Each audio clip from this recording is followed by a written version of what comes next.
Hey, what's up, y'all? It's Ernie C, the Gap Tooth Genius. This is going to be episode 185 of Keep Grinding the Podcast, the first podcast of 2026, and I'm back with my guy. Tony Donez here, guys. I feel like I'm out on bail, fresh out of jail. Oh It's my been God, a dude. minute since I've been It's here, been man. so It's like I long. got a bit. It's like I caught a bid and had to disappear for a little bit. And I think that's my fault too, man, because we have not done any, I will blame basketball for that.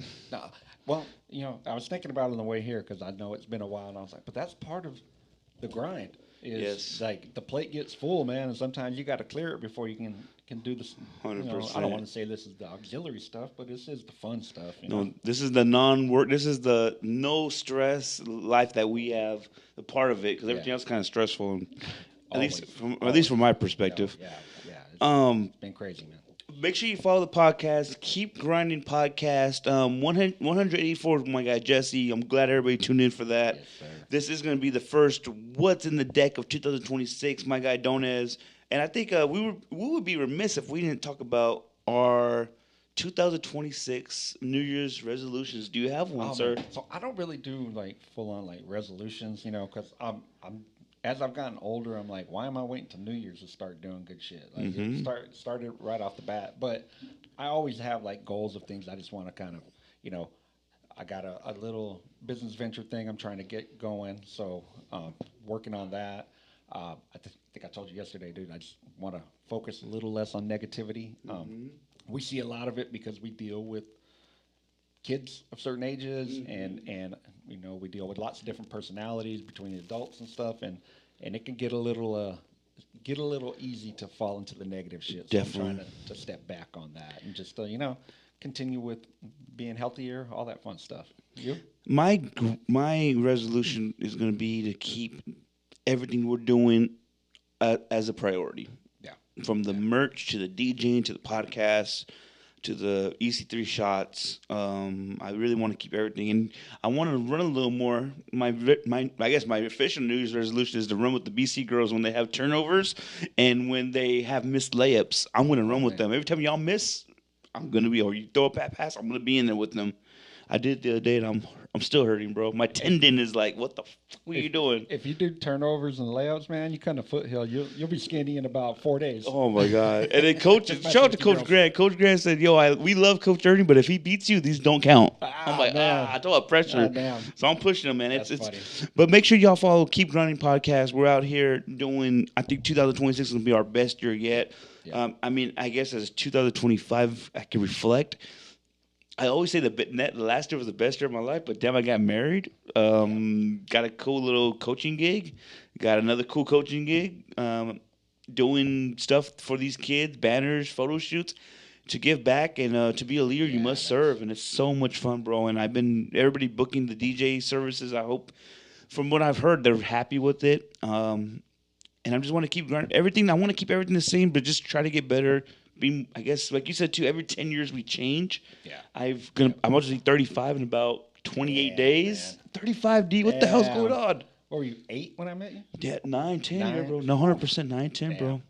So I'll be 35 in while. about 28 days. And like you said, every 5 years you change. You said on the podcast a while ago. So Yeah, it's cycles of life, man. Because I see it. And if you haven't, I shouldn't say like you haven't lived, but like if things haven't evolved in your life, like you got to reflect and be like, okay, why am I stagnant? Because if you're stagnant, man, the world is gonna pass you by. Like, looking into some of the things, like you said, you don't want to say, oh, it's the best year of my life. I'm always one of my things right now is comparison is the thief of joy. Why am I going to compare years and just appreciate all the good and bad that came with each year? And I look at the bad now as a chance to learn. Who was it? Was it Mandela? Somebody said like, I never lose. I either win or I learn. And I'm kind of taking that approach, and teaching that to the basketball team, stuff like that. But I look back on those things that I did that were different. Like I've never been a creative person, so to find the hat design thing and the photo edit thing, and find like this creative outlet, it's kind of opened up this new part of my mind that's fun, man, and I want to explore more of that throughout the year. No, definitely, bro. I think being the creator, like me and Rob were talking. Shout out to my guy, Full of Soul. Rob, Make sure you yes, guys booking sir. for all your printing, all your merch. That's Yep. the guy, because that's what we're going through. just to get your stuff out is the biggest mind Right. fuck in the world. Yeah. Like, because I know we say, "Oh, we don't care what people think," but then it's like it is what Yeah. people's opinion on our work is. Yeah. That's going to get us more work. It's kind of like it's a double edged Yeah. sword, you No, know. yeah. And It's seeing people support. Dude, a good friend of mine rocking my hat in Europe, and I'm like, that's weird. so crazy. It's an awesome feeling, but it's weird, man, because I've never made anything in my life like that, and so to have people supporting, like you said, with the Keep Grinding shirts, and I see people. I'll be at Target and I'll see somebody rocking a Keep Grinding shirt, and I'm like, hey, I know that guy. Hey, true story, dude. My wife will come in here. Will say, "Babe, was that true?" She was right. She was right there. I was at Winsco, and some guy said, "Hey, man, where you get that sweater at?" I'm like, "My room." He's like, "I'm like, this is my brand. I'm a DJ." He's like, "I'm gonna follow you on Instagram. Do you have Instagram?" I'm like, "Dude, I got like 4. Yeah. Follow the Keep Grinding Pod Yeah. or Keep Grinding 661, which y'all should do too. Shoot me a message, and I will shoot you. You pay for the shirt, and I'll shoot you a little bit extra just for Oh, yeah. calling me out and say, hey, what's that?" So it's a crazy thing, dude. Did you like the video I made for you The yesterday? video was cool, man. Yeah, bro. I went to bed a little earlier than I normal, see so that, my guy. I didn't see it till this morning. But yeah, man, and that's the cool thing too is like whenever I talk about like I do the photo shoots and stuff, and the first thing I tell everybody is like my guy's on deck ready to go. Like with the storm hat, like I didn't get it till the day before the drop. Mm-hmm. And you were like, "What time's it coming in?" I'm like, "Usually around 2 o'clock. I'll pick you up at 4." And we were ready to go. So I always appreciate that you're just down to help, but that also shows the grind. Like that dude's ready, always ready. And it was, stay ready. and I had it in the chamber for like a couple of days because we shot video from like I got to drop the video eventually, but just kind of everything that's going on. But then I heard Eddie B. I think at this time too, just like what this album we're talking about, I shot you this album, but I shot you that Eddie B. Harry Fraud, and it was like a 4-song EP. But he said, "I'm trying to say the game like Mariano Rivera." Yep. I'm like, how can I not put this on something? Right. I was looking for a grind yeah. song or we did the straight out Compton with the photos. We already had that as a song in the Drop background. The NWA on it. So I had to put something else, and I felt like it fit perfectly because we're just trying to get more bread than Panera and we're just trying to do that, man. And I had a talk with the guy yesterday, and we're talking about the hat thing, and we both do the hat thing, but we're talking about how they're with creatives. Sometimes there's a lot of insecurity there because they're sensitive about their work or they're sensitive about their position or whatever. And the cool thing with me, and he brought it up, but I'm in the same boat. This isn't my job. This isn't paying the bills. This isn't this isn't feeding my kids or anything like that. It's a creative outlet that I just enjoy. And if I happen to make a little bread on top of it, cool. Well, now it's starting to become something that I may be able to make a little more bread off of. So, I'm going to pursue that. And if it works, cool. But, luckily I've put myself in a position in life where, like, if it doesn't work out, like, I'm not losing my house. I'll still be able to drive to work. I'll still have all that. So, it's cool in that perspective that I'm still able to find something to push the grind. When I'm in a position where the grind isn't as needed as it once was. Definitely. So no, I feel the same way, cool, man. It's cool. So 2026, keep grinding the podcast. We're gonna keep this going, and I want to tell you guys about the concept I have for at least the first quarter of the year. I haven't told D at all. Oh man, I'm finding out But with you guys. after this album, I'm going to tell them what we're going to listen to next, and that's going to just set the foundation for probably the next 6 albums. Oh, and I think it's going to be fun because it's so relevant to what's going on in hip hop right now. It's like, oh fuck, and I know he'll love the albums. I know I love them. Like at the time, I was getting them for you. And let's knock this out though, because D, what is in the deck today? Man, this one right here, I know the influence it had on you. And you'll hear it in the title. Killer Mike, I pledge allegiance to the grind too. Released on July 8th, 2008. Wow. I'll never forget when I gave you this album. And I said, D, I think this is I'm listening back to the last couple of days. Spent some time at the sand trap with my ear headphones on only because we just that's what I do. And I was thinking, shout out to Donez. Shout out to Donez. Oh, she's gonna get a podcast. Oh, she's gonna love that. This album made me realize, because he is on the album, and I don't think now that we see what he became, Killer Mike could definitely be in the conversation with Dirty South, Atlanta, Ice Cube. Yeah. Oh, hands down. Oh my God, hands down. crazy. That was and I talk in my notes. That's in there. He's it's funny because on the way here, I was listening to New Killer Mike, Mm-hmm. and you hear like the grittiness in this one, and now that polished version, and see where it's come. But he's still talking about the same shit. It's cool to see that evolution. And this is I pledge this to the grind too. This is kind of when and I know this is almost damn near 20 years ago, so people probably wouldn't remember. But this is when he got the whole world. He dropped his first album. He signed with Big Boy. Big Yeah. Boy had Was it Stankonia? but he had the Purple Ribbon Oh yeah, yeah, yeah. record label. Uh-huh. He had Killer Mike. Yeah, Bubba Sparks. He was trying to get Pete Pablo. There's one more guy in there that it's slipping my. I'll look that up later. There's another guy who was supposed to blow. It didn't work out for them. Was it Freddie Calhoun, the coolest cutter in camp? Oh, Cool Breeze? maybe. Let me see. Purple Ribbon Game. We'll look it up right now. That's why we have the internet. There's one more guy that I was really high on. Like, oh man, he might be the guy. Purple Ribbon album. Yeah, they did the whole world, and then they had that Purple Ribbon mixtape, or kind of collab tape that came out. That was really good, man. Let me see. Was this it? Let me just look at this real fast. This, Members. I know if I seen the name, I would definitely. It wasn't Cool Breeze. There was another guy signed to this. But again, that's what he was going through at the time. This was like the Purple Ribbon album, and he kind of fired them in a weird way. Said this Slim Calhoun. Did you say that? No, no. Slim Calhoun was another guy that was with Purple Ribbon at the time. I remember I was listening to this guy's tracks. I'm like, oh man, I was a big Killer Mike fan because of the whole world. And Bubba Sparks did the whole Deliverance with Timberland, and he dropped the whole Miss New Booty and the other side with Purple Ribbon. I'm like, oh man, this is gonna be the next label that pops. Right. Headed by the Hall of Famer Big Boy when he was kind of venturing on his own. And how could you fail? But you know what? Killer Mike felt like, I got to fire my boss. Yeah, it really wasn't for him, man. And obviously, it took a little longer to get where he wanted to be, but it worked out, man. The dude is like the epitome of that independent grind that the South is really known for. And like I said, the independent grind, but just betting on yourself. And when he says, too, like, he's in the intro track. It's really a speech to his supporters, and it's just saying like. And the line I love too is, "I believe when you buy a record, you should leave that record with more than a bullshit experience." A lot of suckers out here trying to sell you music, sell you a story that they want you to believe is true, but at the end of the day, nothing happens. Yep. And this was kind of like, oh man, the grind. This is a weird. And again, I picked this album because this is one of my favorite ones from this. When I think of Dirty South, I think of this album, and Right. I'll never forget this first speech. The line that stuck out to me was, and it's like the first line: "We don't have fans, we have supporters." And I love that line because, like, I always see like people get caught up in like, oh, they like what I do, and they like me, and I'm like, it's more than that though. Like they're like he said, people are investing in you. They're spending money on you. They're spending time.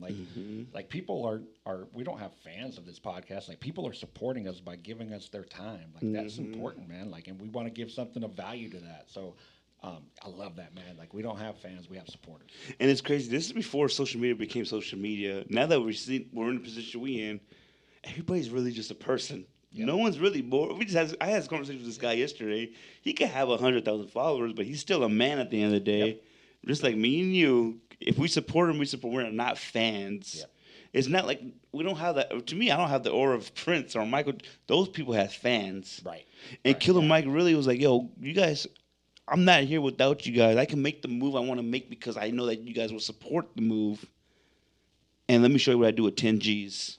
Yeah. And that's the start off track on this album, man. And man, what a Dirty South track. And That beat comes in and hits, man. and it's that Biggie sample, which is so beautiful, dude. Like, Kicking the Door is one of my favorite Biggie songs. So once I heard this sample and just hearing it now, it's like Rubber Band. And just he comes in and just the ATL sound is so obvious on this album, on this record. And what I like about this album is like his style switches up so much. Oh my God. But and some people would call it like biting. I almost saw it as like an homage to different. So like this first track, he sounds just like Jeezy. Mm-hmm. Like it's a Jeezy flow, and I'm sure Jeezy was inspired by him. I'm sure they took parts from each other because those dudes in Atlanta, at least the older dudes like this guy, they were always clicked up for Atlanta. There wasn't a whole lot of division there where people were beefing about who's better and who's not. So like he jumped in and you just heard that flow that was similar to Jeezy. Um, but what I always love about him is like everything is strong. Yeah, It very doesn't strong. matter what his flow is. It's strong. It's aggressive. It's like teaching lessons, but almost like in a drill sergeant kind of way, man. Hmm. And that's kind of how I grew up with a dad who taught like that. So yeah, I can relate to that. But I love that about his whole flow. And I love on my grind, grinding through the summer, through the winter time. I hope you bitches stacking because I'm only coming summertime. And at the end, too, Yeah. white girl, sitting right beside me. You could call her Coco and refer to me as Iced Tea, Gee, Iced that's Tea, a Iced Tea. I get it nightly. At yeah. 6 in the morning when yo broke yawning, like that was the ultimate grind. Like Yeah. man, I got, And I don't know if people even know how that connects. Like, yeah. obviously, Coco, Ice T, his wife, and then 6 in the morning, 2 bars later, which is Ice T's first like pop off song. So like, there's what 8 bars that all connect one way or the other. That's not easy to write like that. Used to chopping grams, homie. Now I'm chopping syllables, and I make them crackers cut me checks and pay me some residuals. Whew. Like kill him, and again, I don't know if y'all know about Kim has education. Yeah, He's really, really yeah. Man's very educated. active Oh politically, my god. socially. Yeah, he is a dude who's well aware of what goes on in society, man, and um, it comes across even in I was looking up. I think he was like 32 when, Dude, when that's he made hard. this album. Yeah, what a Okay, trip, early dude. 30s when he made this album, which means he's 50 something years old at this, almost 50 years old, and just probably at the peak of his shit right now at 50. But How's that possible, bro? yeah, but to have that mindset, like he had it all along. It wasn't Hmm. something that like he developed like to make shows or to change up his content. Like he's been that dude from day one. And it's a trip to see, like you said, did 10 shows last month and brought another home, more than $1 million, and dropped the shit like it's a microphone. He was kind of ahead of his time because people are now realizing, hey, they're locked in all 360 deals, but you ain't getting my show money. Yep. Yep. He was the one first saying like, yo, you guys can't sign these 360 deals because I remember with Dub CNN, Double XL, Yep. all hip hop. Kill him when this dropped. He was as an independent artist now. I kind of understand. He was so full on the media and the fans. Like I got Oh to yeah. get my face shown. Yep. I'm gonna fire my boss, as in I still love Big Boy, but I gotta do my own shit. Hmm. And I'm gonna, if organized noise, I don't think they're on this album at all, but I'm gonna establish my own sound, but show everybody like, yo, this is the grind, the independent grind is what I'm gonna do, and this is the mixtape. I bet you, put me on quote. I bet you this did sound more than 50,000 Oh yeah. copies.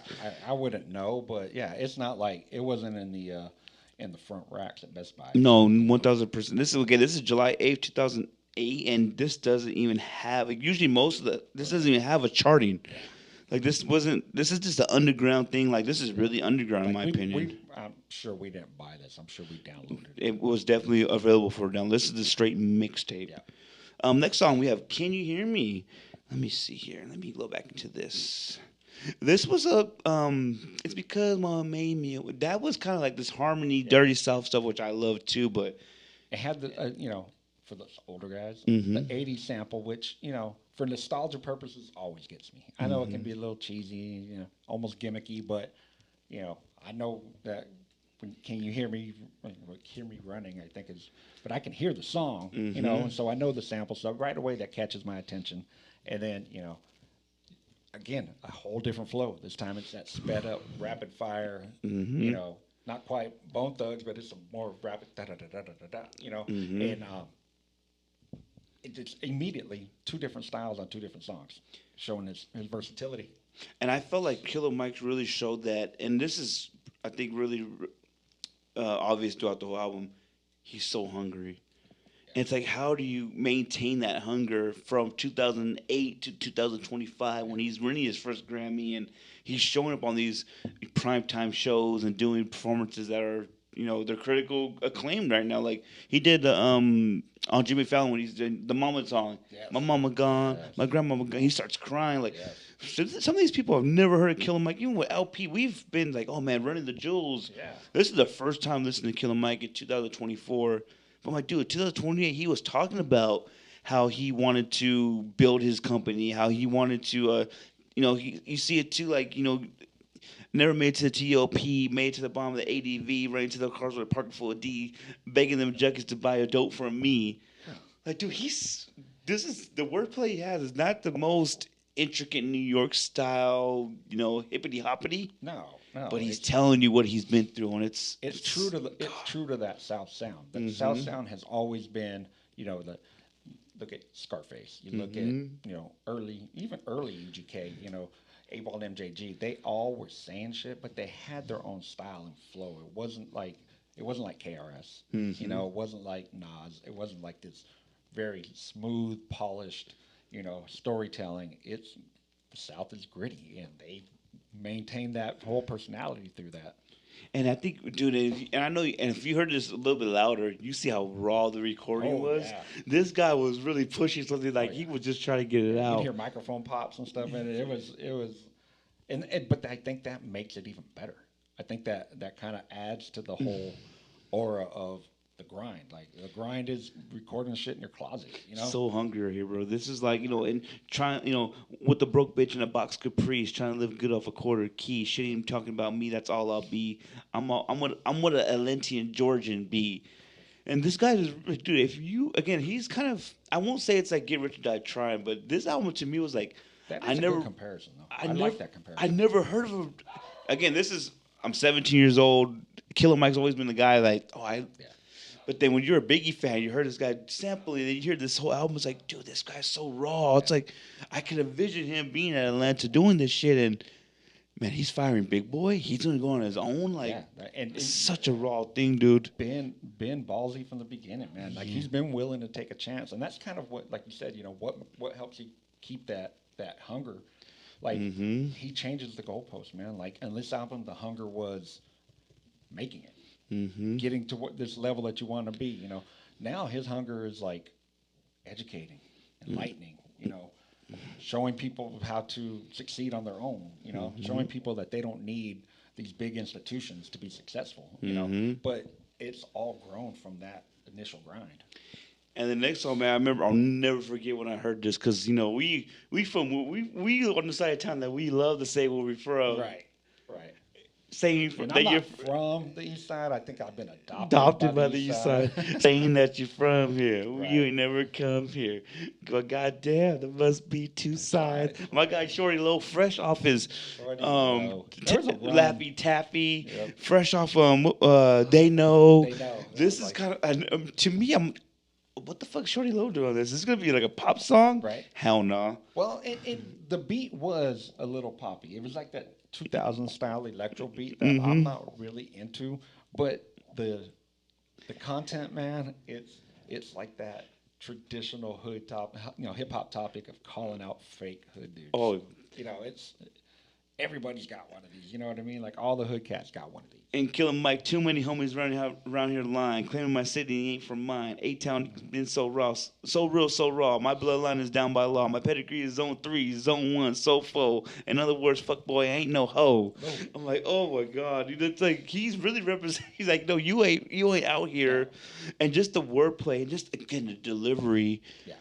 Killer Mike's never going to be that guy. You say, oh man, he could rap, that speedy hoopity dop flow, but he's gonna come with the flow that you feel it. Like if you put these on your headphones, like he's really intricate. He's gonna make sure you know every word on it, and you're gonna feel it, and it's his story. And Always so clear. yes, Always, and like I said, his style changes a lot. Like he's always got different type flows, but like it's always that energy, that, like you said, hunger. It's always like an aggressive behind it where you feel every single word, and that changes how an MC hits you. It's and back to, you said that you hear Biggie on it and you're like, ooh, grabs your attention. That's how those 80 samples do to me. Like I hear that 80 sample and it grabs my attention. Like, oh, what do you know about this? It does it for Biggie with you. So it's that idea just evolves and grows and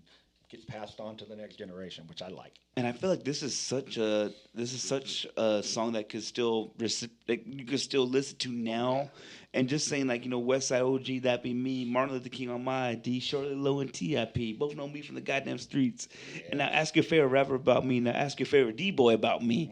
Like he really like I do this, and I'm gonna keep doing this till I make it. Again, he's the pledge allegiance to the grind wasn't just the work. It was like I'm really out here still Yeah, trying to. he was living that. From I'm back at square one, and And you feel it, dude. if he wasn't living it, he had me convinced. You know what I 100%, mean? And, 100%. that's all that's really needed when you're an entertainer. And then we go on to the next song. You just see like now we know kind of what time is and what people do, and to get Ice Cube on your gutter album, Yes. it's respect. Hell yeah. And Pressure is that next one. I didn't even know it was produced by that business. This is before the business was like Really? It the was? business. The Yeah, business? yeah, that's The crazy. business. All right. Keep going, D. I'm gonna get No. write this out. No. So this one right here, guys, this one, like, this is the one Ice Cube that I grew up on. Like I don't know Ice Cube. Are you there yet? Ride along Ice Cube. That's not an Ice Cube that I really know. I know fucking Predator, Death Certificate, Kill It Will. Like that's the Ice Cube I know.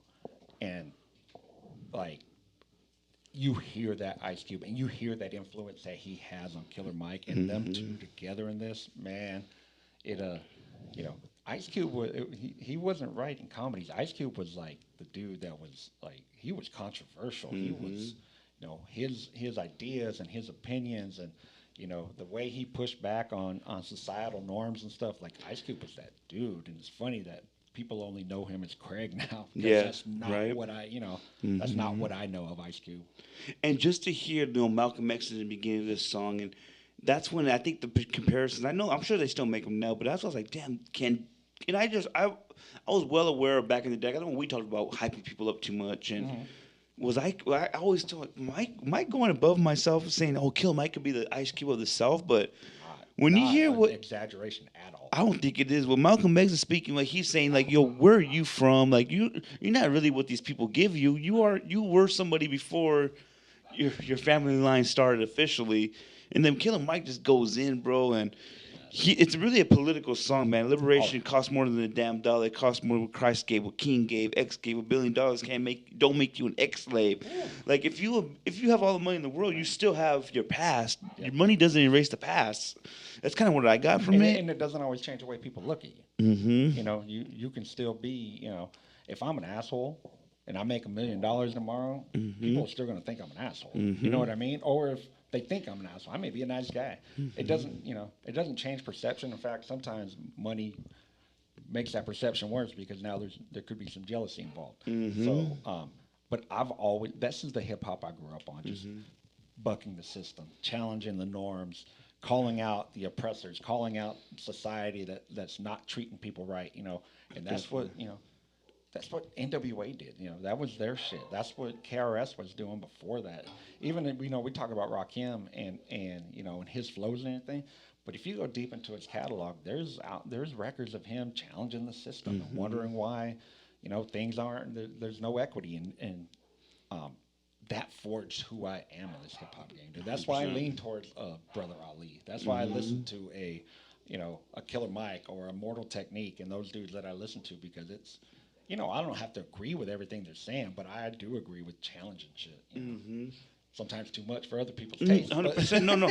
And I think, man, this is kind of 20 years before its time because people still, because we just seen we seen Killer Mike on the Big Eagles remix. Yes. And there's some people I remember, I'm like, man, I've been waiting for this. I'm like, motherfucker, have you not heard Pledge of Allegiance 2 when Q was really on that raw footage with, you know, Guilty by Affiliation time with him and Dub C? Like, this is kind of in my opinion, some of the best Cube. And I hope we could talk about those albums eventually too. But this is that time too when we're in the ringtone era and there is not a lot of real rap. Oh, there's that grind, that grittiness was, even the South, who's known for that grittiness, dude, they were making some poppy ass shit, you know, and lots of ringtone stuff and lots of Laffy Taffies and stuff like that, and it had its place.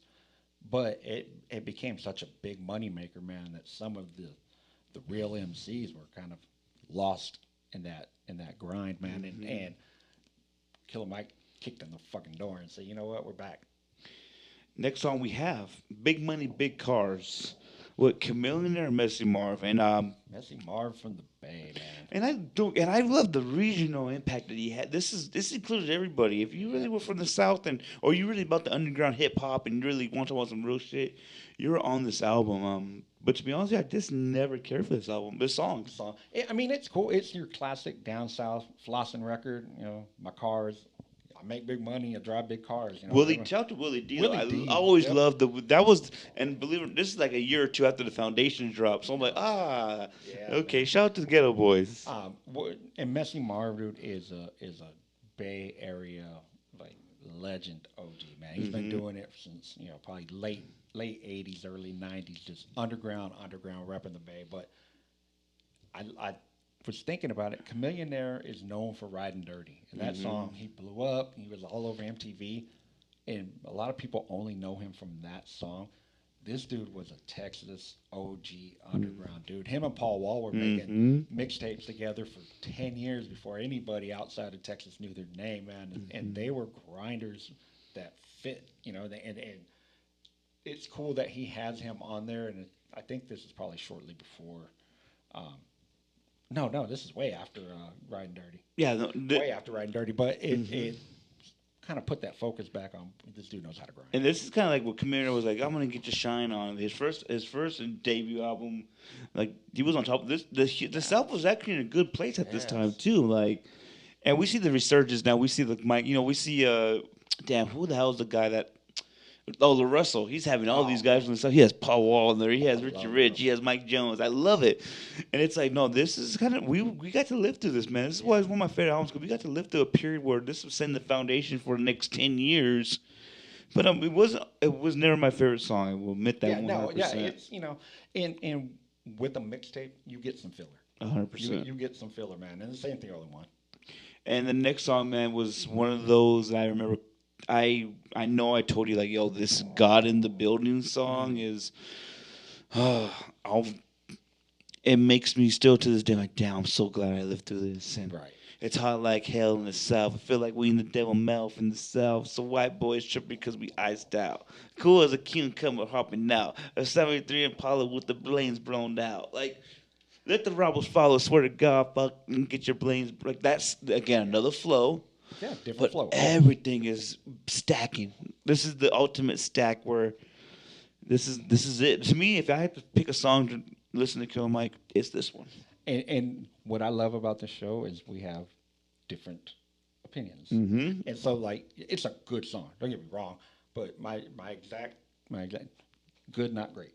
Damn! Wow. Good, not great. It's good. Like it's not a skippable song. I will listen to it, but I think too like a lot of Southern rap albums have that gospel feel, which I enjoy because it shows that spirituality that's really important to them. Mm-hmm. But sometimes like it can kind of drag an album down for me. Mm-hmm. So like I'll listen to it. I love the song, but and I love that he's showing all sides of personality. This man's talking about ghetto gospel and the Lord and talking about selling drugs and shooting people and all that stuff because that's all real life, man. Like people who do bad also do good sometimes, and people who do good also do bad sometimes. But nobody ever wants to admit that there's a lot of gray area there in life, and he's never been afraid to peel back and show exactly who he is. I always felt like this was very vivid, like what he was saying. Like, I'm from Martin Luther King, respected its holy ground. Who would have thought would have had a shotgun house? Who would ever drive a car with an angel that bell? I'm the shit because I come from the bowels, the guts of the city, and fucking with me, young player from the South, tell stories like Biggie. Take the King's English, paint pictures so vivid that the listener will swear they lived it. Like, I mean, that's how I felt. Like, damn, he's painting a picture with words. Like that is the fucking. When he heard, I was like, oh my god, he just said what I felt like, and it's like. And that's the great storytellers, man. Like you close your eyes and you see exactly what's happening. Yeah. Kick in the door, you close your eyes and you see who is supposedly Anthony Mason coming. You know what I mean? Like you hear all those stories, but you hear them and you can see them. That's the difference between a storyteller and a great storyteller. And dude, and this is and I'll never forget when I heard. And I know like. I don't know, how do I say this? To me, I feel like this is the best song on the album. As in, and that's the great thing about what's in the deck. We're going to have different opinions. We need more of those. I think that makes the show interesting. Yeah. But when they say they see God in me, but I'm in the streets. They ask me why I'm rapping. Tell them I'm called to preach. I smile. I kiss them on the honey brown cheeks. I tell them God bless me, and they concern for me. But you can never walk on water if they still feel the sea. If Jesus came back, mama, where you think he'd be? Probably in these streets with me. And it's like, oh my God, like, different. This is a fantasy of mine. Like, yo, if there was a Jesus like figure in this life right now, like he wouldn't be a rich man, in my opinion. No, Very spoiled, very entitled. He would be with the no, people. he absolutely. And he's saying the people right now got to grind. The people got to be out in the streets.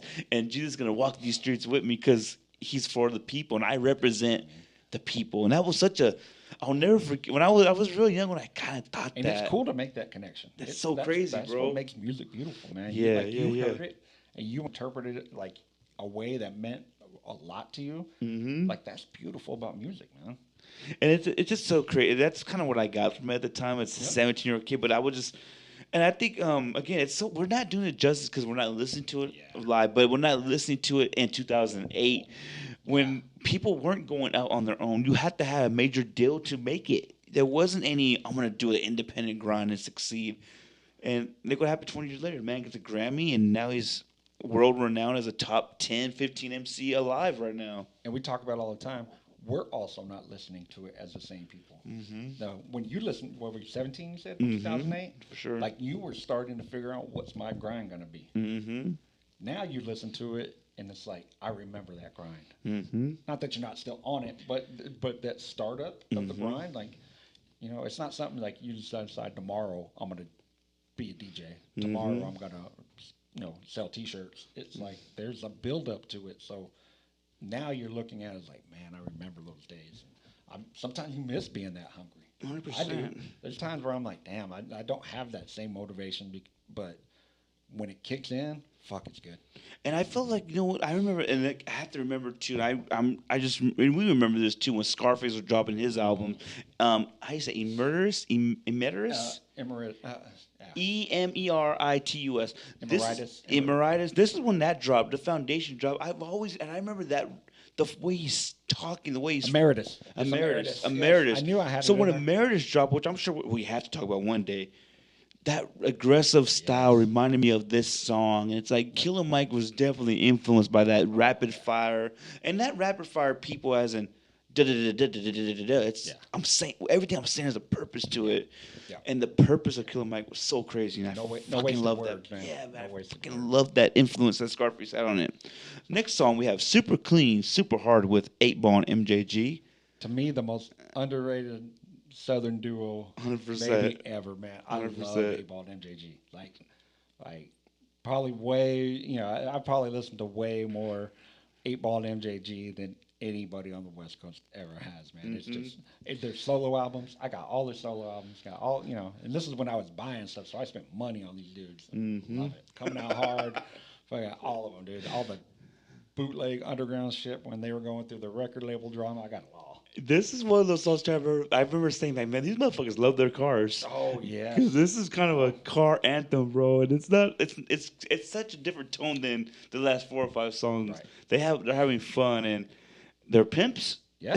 No, and slowed down, soulful funk with talking pimp shit. That's like, to me, that's like what an ain't no fun is for the West Coast. Like that's 100%. their like let's chill party out type of record, man. And I love that shit. I've never been a car guy, but I live vicariously through them. Like the only candy in my car is a fucking Snickers.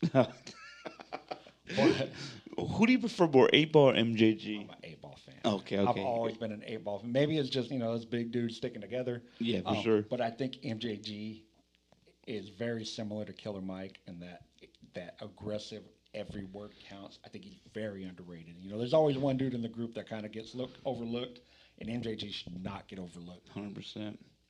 And I like this song, but it was more of a car theme. It was a little bit less serious tone. It was about pimping, which is great. But to get a nod from the legends, especially at this time, like they were both on that grind. And were they selling Bad Boy at this time? They were a major. No, I think they were kind of maybe in that transition. No, you know what? Maybe because I think this song actually may have showed up on that Bad Boy album. So Dude. maybe it was right before. So 8 Ball and MJG don't get any shine in the documentary. They were former artists who kind of made it out. They did all right. Yeah, I don't know, man. We gotta have that's gonna be a bonus episode. It has to be because we're a hip hop podcast and there's a lot of hip hop going on around that Bad Boy office right now. Man, there was. Oh man.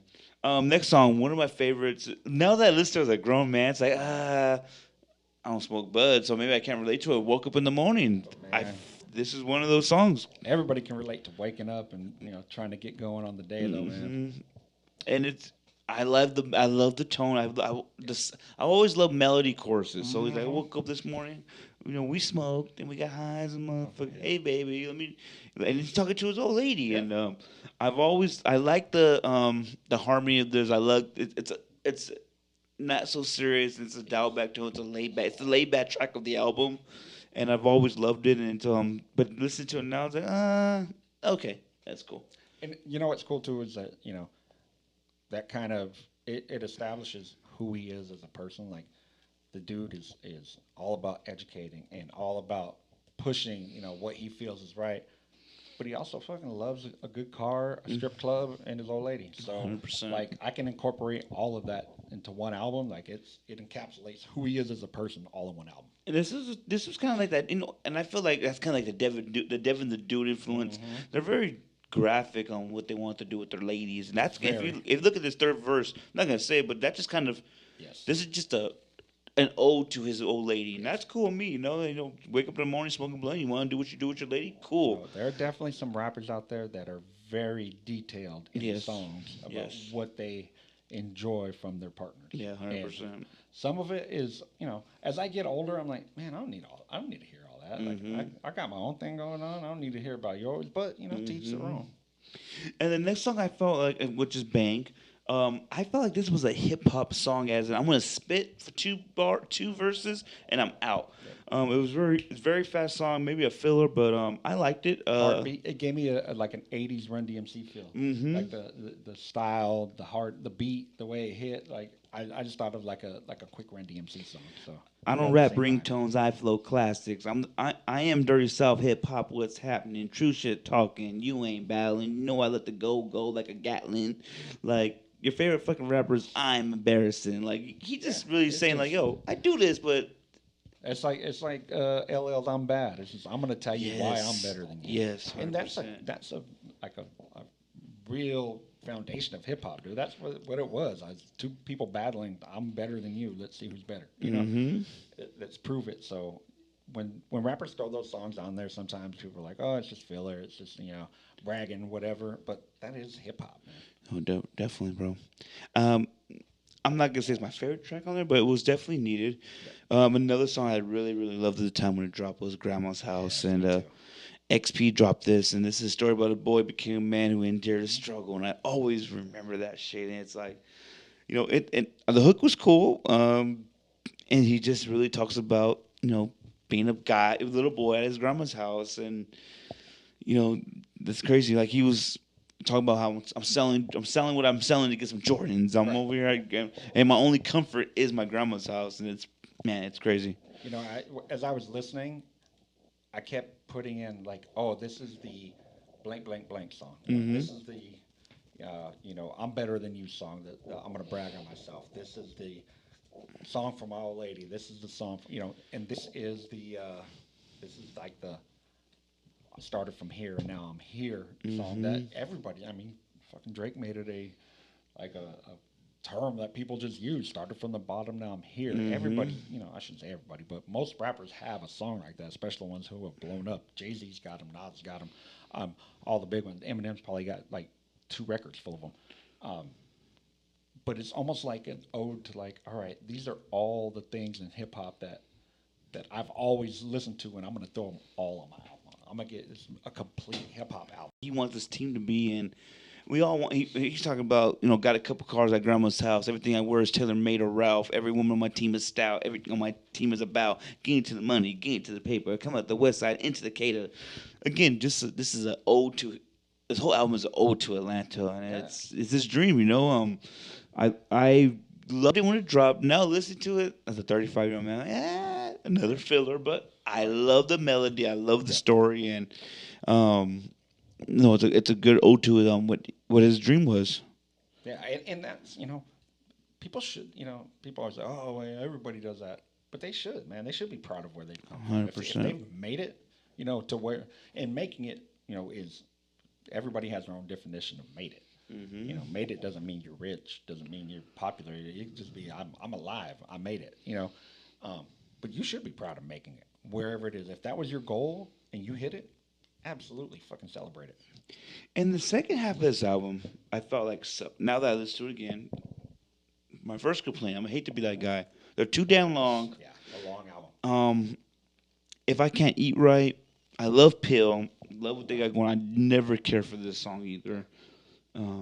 Just wasn't my cup of tea. Yeah, mine. I mean, the beat's all right. It's a classic Southern style beat. The first thing that popped into mind is like if Mike listens to this song now, he will realize how much he has changed. Yeah, for sure. You know for what I sure. mean? And that's not a bad thing. Like priorities change, man, and with growth comes a change in life, and that was what I definitely noticed. And I love Pill, man. 'Cause I remember Pill was that guy too. Yeah. Maybe it could have been Pill in that damn Purple Room, but Maybe, yeah. I loved Pill at the time. But I just felt like it aged a little bit. It was damn near 20 years ago. Yep.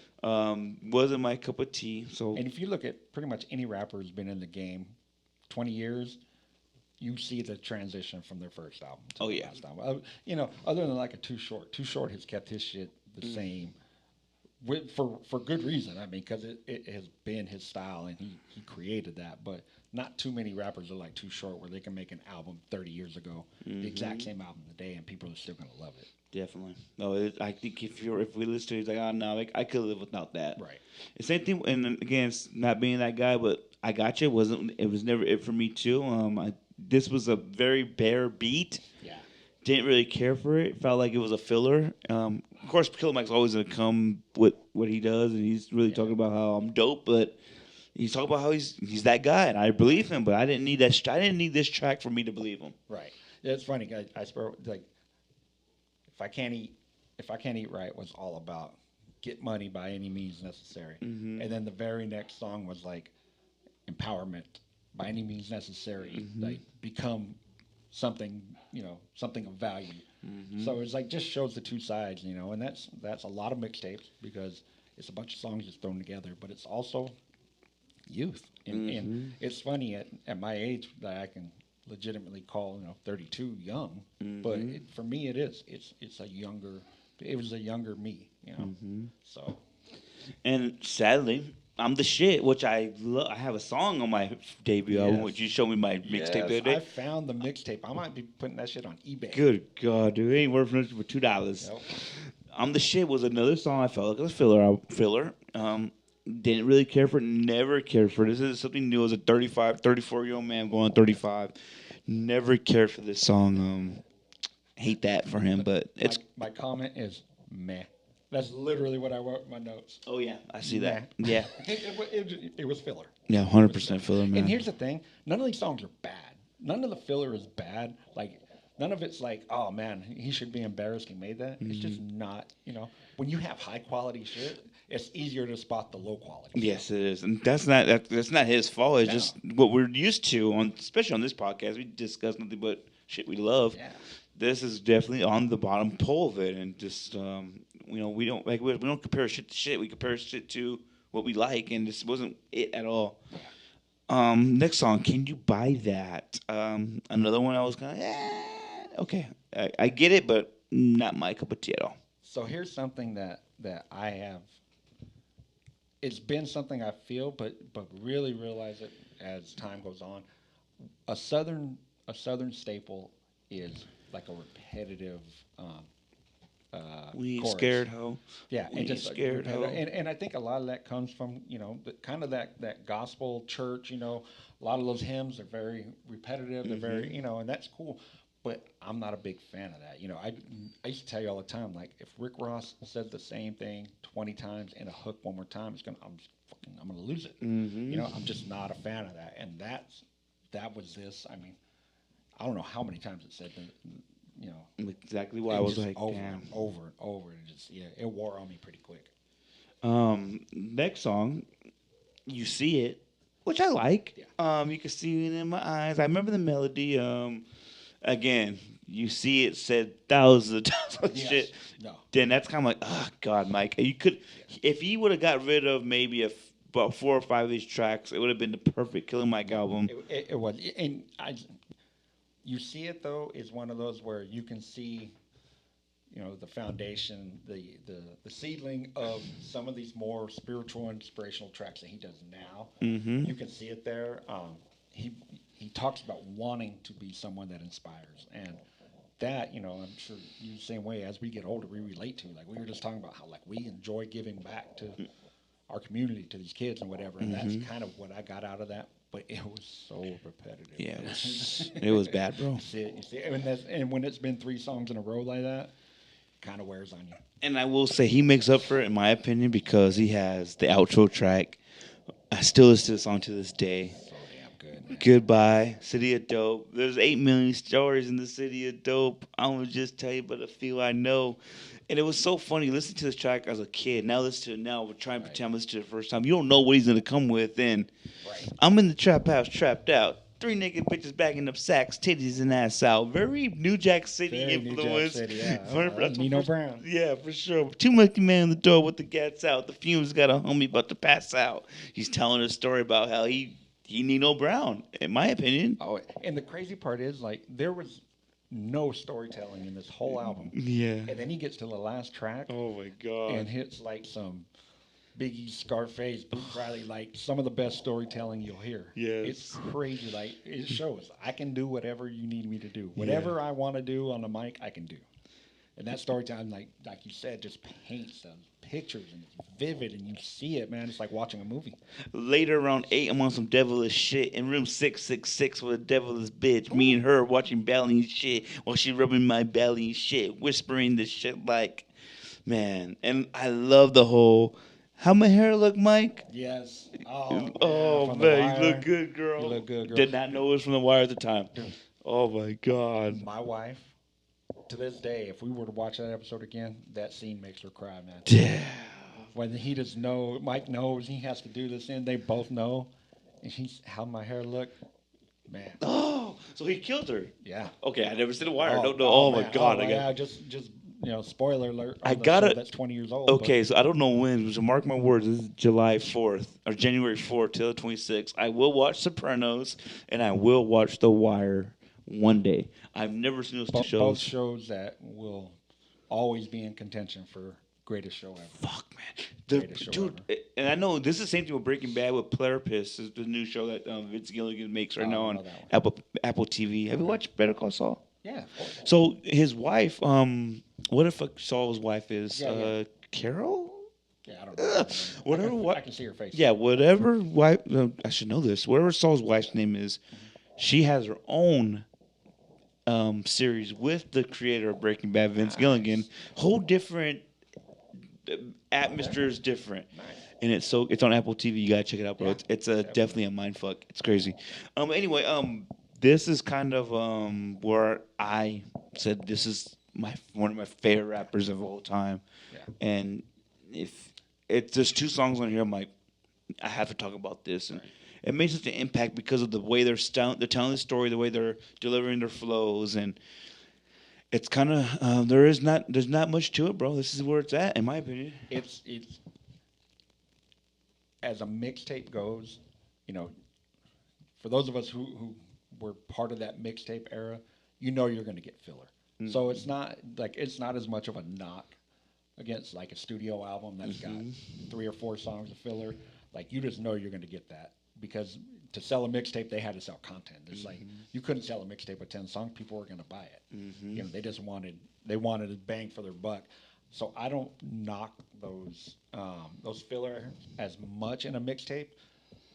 But man, when he hits, it's fucking home runs every time. Beautiful, man. It's he's that dude that he's either going to strike out or he's going to hit a home run. But those home runs are going to be fucking beautiful. I would think the standout songs on this album is really hard for anybody to duplicate now, and he's really set the foundation for what he wanted the grind to be. It didn't last long because he went to a whole different avenue. Because I think he dropped one more mixtape after this, and then went with LP, and and then he did his own. That he did a couple mixtapes where he signed with T.I. Remember he did the City, he did the 2X, and then he did the Ric Flair, that album with Ric Flair, which is not streaming at all. That's a great album too. He went from that. I love that Ric Flair song with this text today. And then he went to LP, Run the Jewels, which became a cult following. Yeah, Rap Music was the first one, and it was it was a Killer Mike album, but all produced by LP. Oh my God, And then they jumped into the Run the Jewels albums, and man, I saw them live. They opened up for Wu Tang this past summer, and I never knew. Like I've seen Killer Mike in interviews. I've seen him do a bunch of stuff, and the dude's just personality. I mean, he's all personality.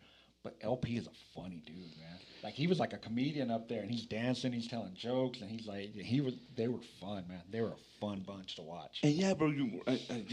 This is how much we know about the game. And it's right because he did sign with Ti for the Pledge album, which has that Ric Flair song, and he has the Go Out of Town, Burn, Ready Set Go. Right. He had a couple of songs on this shit. I wonder if it's one of those that when they re-released it, they put some of those songs that were on mixtapes and stuff in there.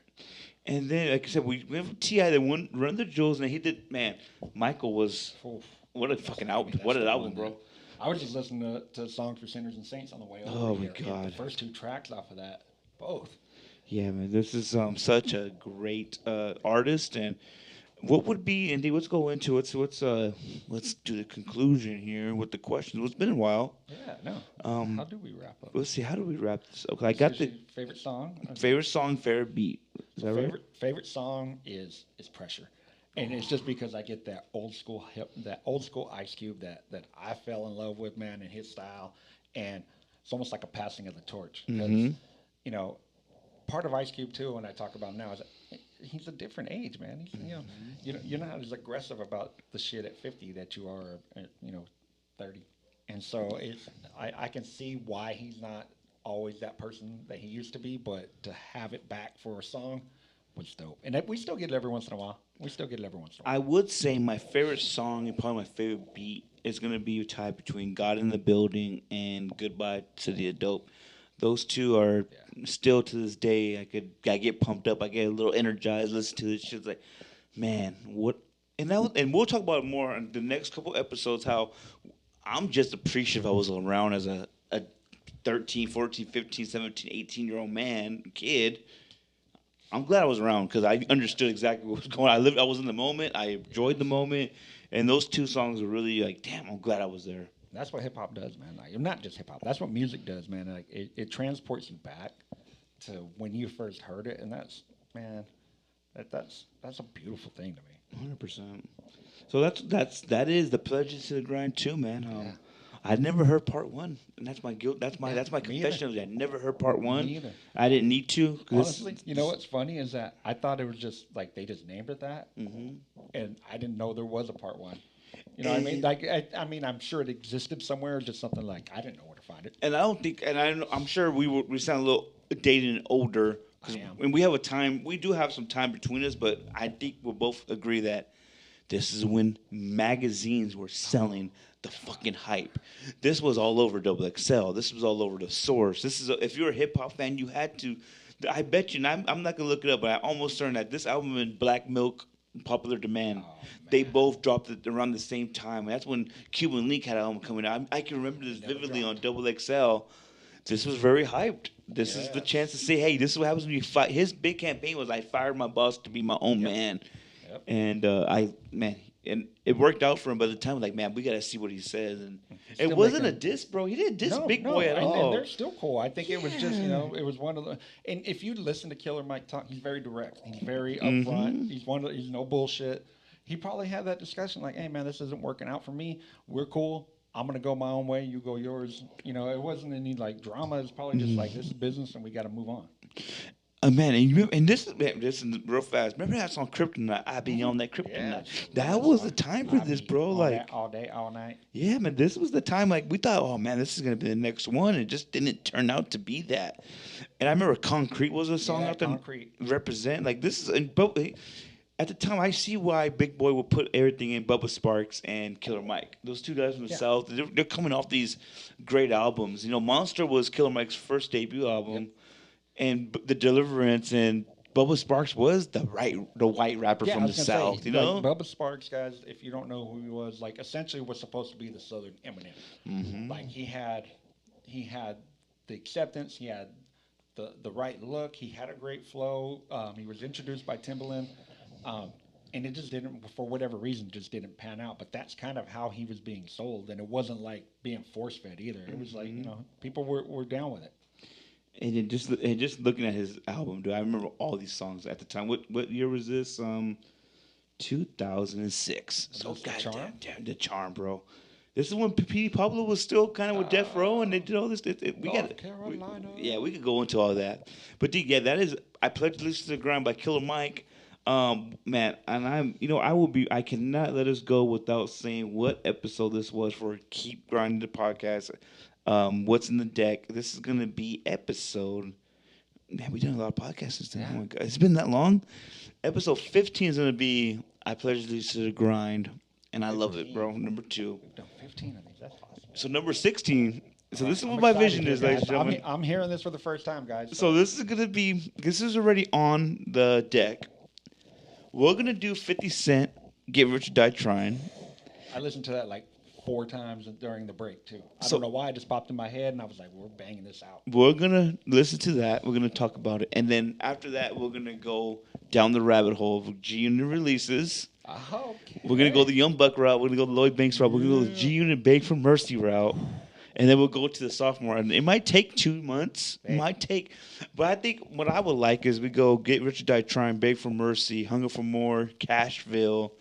And then we go into the predicates of a felon. And then the massacre. And then we go back around with their second. Yeah. And I don't want to. We're stopping at Rotten Apple. No disrespect to my guy Banks. But if we can go maybe those 6, 7 albums, bro, I think we could. I listened to Cashville like 2 months ago, just out of nowhere. Buck popped into my mind, and man, what could have been? What about, man, the Hunger for More, bro? We got that hanging. And I was just telling so Angel, my guy, shout out to my guy, happy birthday, my guy Angel. Yes. He doesn't listen to a lot of new hip hop. And he was kind of shocked. I said, bro, you know Lloyd Banks is still a top 10 rapper, critically acclaimed. He's like, nah, I haven't heard anything. I'm like, bro, I'm going to send you some shit. Go listen to the new stuff. And I sent him the song with Ghostface. Oh, yes. And I was like, bro, listen to this. And there's a couple other songs. And when I was, when we first got at Foothill, he dropped another one at that time. And he has a song called Dead Roses. And I dropped, I was like, oh my God. Like, I remember these vividly. Because Lloyd Banks has been a rapper, believe it or not, ladies and gentlemen. He's dropped some really good songs in periods of my life where I really needed him to drop something that could relate to me. And he's one of my favorite rappers, bro. And it's so like, crazy. The crazy part is, you think 30 years in the game, dude. Like, this dude's been making music for almost 30 years. Yeah, dog. Like, that's wild. It gets me excited. It was like late 90s when he was popping up on 50 joints, and like almost 30 years. Yeah, Wow. it gets me excited. So I guess we can make a joint decision. It is our podcast. Are we going to include the game in this? Or we just go New York style and just rock the whole... I don't know, because I immediately thought, is documentary going in there? You know what we could discuss real fast? I guess we could talk about that once it comes. Tell me why 50 had the Get Rich or Die Trying, The Massacre, Beg for Mercy. He gave a lot of songs away to Game. He gave a lot of songs away from Buck. He gave a lot of songs to Banks. Yes. 50 could have had a good 3 or 4 album run. And I'm sure he could have surrounded it by some great shit. I don't know if I mentioned it here on the podcast. I remember having a conversation with somebody, and I said 50 Cent is the Bo Jackson of rap. Like, it wasn't a long career as far as making music, but what it was, man, was fucking special. He gave so much away to his people, bro. It was legendary. And because at the end of the day, 50 was all about business. Oh, He's like, I'm going to sell no matter what. But if I give these people these bangers and they sell, that's just more money in my pocket. And Jimmy Iovine says it all the time. They fucked up the Beatles. And I see it now like, oh, yeah. Yeah, definitely. And I can see why Dre didn't drop... We'll talk about this on later pods, but he didn't drop... The sound he was going... Imagine all these cats with that Dre production from the Big Bang and all this other stuff. That's great shit. You add the Stat Quo to it. You add the Bishop Lamont to it. Slim the Mobster. That's... Stat Quo and Bishop Lamont. Obi, what could have been. Imagine all these guys just dropping even 6'2" style, which we talked about in the deck, 6'2" style versus to a Detox. Where it doesn't need to be over the top. It just needs to be enough to make them want more. And he had Rakim and Joel Ortiz, too. Oh, my God, yeah, dog. Like, I mean, he had, like, legit spitters all over the country, dude. He was ready for, like, the massive takeover. And they fucked it all up. Hey, bro, and people don't understand Grits by Stat Quo. Is that Dr. Dre song. Oh my God, that was. And there's a remix of that with Little Brother. I was gonna say Love it. with Fonte With or both. oh Little my Brother God, with Fonte. I remember you showed me that. I used to call it Grills to Melissa, and I called it Girls Raised in Lamont. 1,000%. I still, if that song pops on, dude, I still sing Grills. Hey man, Girls but it's Raised in such a Lamont. beautiful time, and I'm glad we're gonna be able to go back into because I was thinking because I had some other albums that because this is what I would like to do. We go this 50 route, and then we go back to DOC. No one could do it better. Another one I listened to during the Yeah, break. like we have. I think these are have reading to my mind talks right now. about, and then of course we could go to the section. I had Section 80, and then I want to go. No one could do it better than America's Most Wanted. Like those are we have to go to those because that's kind of what I guess as grown men we're listening to a little more different. And Absolutely. we need to discuss this because I think it'll be very, very vital to the podcast. And so let's go. We're about to go on this unit run, and Do it. this is episode 185. Keep grinding podcast. Check us out. We're gonna drop this tomorrow. Like, subscribe, please share, do all that stuff. Tell your tias. Tell them I'm back. Make sure you Let go them know check I'm out back. my guys, Caps, Kicks, Yes, Why Not Caps, Kicks. Please do. Why not Cactus and Kits, guys? Got some big things Please, coming up. man. Hopefully here soon. Just had a couple of drops. Got another one on the way probably next week. That'll be coming in. Those are all probably might be a couple extras. I'll let people know. But Please do, man. the hats are moving, guys, and there's hopefully some things coming along with that soon. And it's a new year, but I promise you, we're gonna stay on this grind, and we're gonna be all right, man. I can't wait for the next episodes. Basketball 185. season's almost over, guys. I can't wait. Keep grinding. What's in the deck? Episode number 14, and we out. Peace.